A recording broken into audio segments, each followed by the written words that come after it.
The story begins with a boy named Ryan recording with his camera.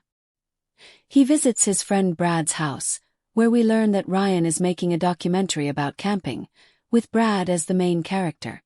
Ryan and Brad plan to go camping with their girlfriends. Ryan's girlfriend, Abby, and Brad's girlfriend, Ashley, join them. After picking up their camping gear, the four friends head to the forest, excited about their trip. Ryan, eager to document everything, records every moment carefully, not wanting to miss a single detail. Once they reach the forest, they choose a spot for camping, set up their tents, and begin enjoying their adventure. That night, as they sit around the campfire, they chat and relax. During their conversation, Brad admits he doesn't understand why Ryan is so fixated on recording everything. He also reveals that he wasn't very enthusiastic about camping in the first place. While they are talking, a strange, loud noise echoes from deep in the forest. The sound unsettles everyone, especially Ashley, who becomes visibly scared. The group cannot figure out what or who is making the noise. After a while, the sound stops, and they decide to ignore it and go to sleep. The next morning, Ryan resumes recording as they begin exploring the forest. While wandering, they notice a strange black figure on a slope. At first, it seems like a heap of dry grass. However, to their shock, the black figure begins to move. It's not an animal, at least not any kind they've seen before. The creature is enormous and terrifying. The sight of it leaves the group stunned and frightened. Brad urges Ryan to end the camping trip and leave immediately, but Ryan insists they stay, claiming it could be a simple misunderstanding. He suggests the figure might be an animal that looks unusual from a distance. Despite their fear, the others reluctantly agree to continue camping, though they remain upset with Ryan for his persistence. That night, tensions rise. Brad argues with Ashley, expressing his frustration with Ryan's obsession over the documentary. Ryan, of course, records everything, including their disagreement. Later, all four friends sit around the campfire again, reminiscing and talking. Suddenly, the strange noise from the previous night returns, louder and more unsettling than before. This time they can't ignore it. The group turns toward the direction of the sound, trying to figure out its source. As they focus on the noise, a strange man emerges from the darkness and approaches their campfire. He quietly sits down near them, startling everyone. The man seems to be lost in the forest, but instead of explaining himself, he asks them a chilling question. Are all four of you lost in the jungle? After seeing the strange man sitting so close to them by the campfire, all four friends became very scared. The man spoke in strange, unsettling ways, and then walked back into the darkness of the forest. What had happened so far didn't feel normal to any of them, but they decided to call it a day and went to sleep.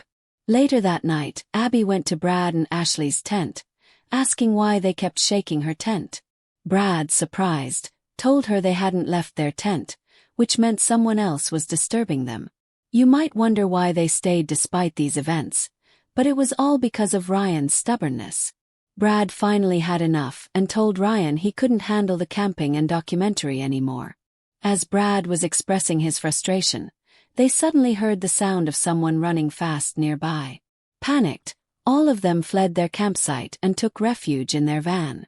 Brad insisted they leave immediately, but Ryan argued it was too late at night and dangerous to drive. Reluctantly, everyone agreed to wait until morning, a decision that proved disastrous. The next morning, Brad was missing. Nobody knew where he had gone. The group began searching for him, with Ashley growing increasingly tense and angry. She repeatedly blamed Ryan, shouting that everything happening was his fault. They searched for Brad all day but couldn't find him. That evening, Ryan spotted a naked, seemingly mad man at a distance. The man ran away as soon as he saw Ryan. Ryan chased after him, yelling for the others to follow. During the search, Ryan found Brad's shoes and bag but still couldn't find Brad. When they returned to the van, they discovered it in terrible condition. The engine was damaged, completely destroyed, and plants and branches had been stuffed inside. It was clear they couldn't leave the forest in the van.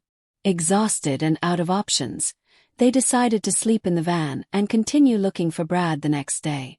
In the middle of the night, they heard loud banging on the outside of the van. Looking through the front window, they saw the same black creature they had spotted earlier, which they initially mistook for a pile of grass. The massive creature jumped onto the van's roof, sending terror through the group.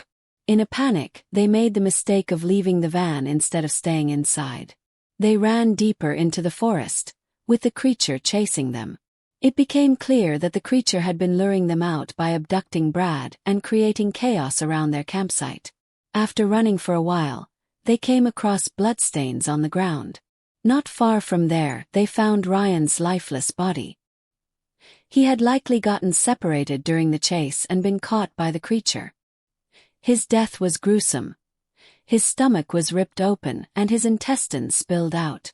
The horrifying sight left no doubt that the creature was behind his brutal and painful death. Finding Brad's shoes and bag earlier also confirmed that Brad had likely met a similar fate. The creature was relentless, and the group now knew they were trapped in a nightmare they couldn't escape. Ryan's condition was terrible, and both the girls started crying. They didn't want to leave, but they had to run to save themselves. The strange creature kept following them as they ran. They eventually reached an open field and started screaming for help. Suddenly, bright lights turned on, and they heard a voice over a loudspeaker telling them to stay still and follow instructions to stay safe. But the creature appeared behind them, and gunfire broke out to stop it. The girls ran ahead and found themselves near a factory. Inside, they met a man dressed like a patient. He told them to follow him, saying he knew the way out. While they were following him, another man attacked them. This man seemed completely mad and tried to bite them, but someone shot him before he could harm them. A commando-like man, the one who shot the attacker, told the girls to follow him. He had come to save them. He led them to a headquarters, but the place was filled with dead bodies. The commando kept talking to someone on his walkie-talkie as they moved through the area. There, they found a woman who seemed to work at the facility, and she joined them. As they tried to escape, they were attacked multiple times by mad people who acted like zombies. Somehow, they managed to keep moving. The girls realized that the madman they had seen near their campfire earlier was probably one of these people. He must have been living in the area all along. Then they saw something strange and horrifying. A pregnant woman's dead body was lying nearby, and a creature that looked like a mix of a spider and a crab was crawling out of her. It was similar to another creature the commando had shot earlier. Seeing this, the commando explained that these horrors were the result of terrible human experiments. As they moved further, they were attacked by people driving a car and shooting at them. The group ran as fast as they could, but a bomb was thrown near them. The blast killed the working woman who had joined them. The others barely survived. The situation became worse when Abby was shot from behind. Her head was completely destroyed. When Ashley pointed the camera at the shooter, she saw the same creature attack and kill him too.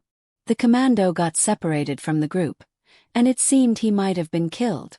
Ashley somehow managed to escape the factory area. By morning, she found herself outside, but she saw many military men attacking. There were helicopters flying overhead, firing at the ground, probably because there were many creatures or one very fast and dangerous one. A helicopter approached Ashley, and the commandos inside pulled her in, saving her. They took her camera and all the recordings she and the others had made during the trip. The footage was taken away for investigation. Later, the commandos went back to the factory. Inside, they found strange creatures and people acting like zombies.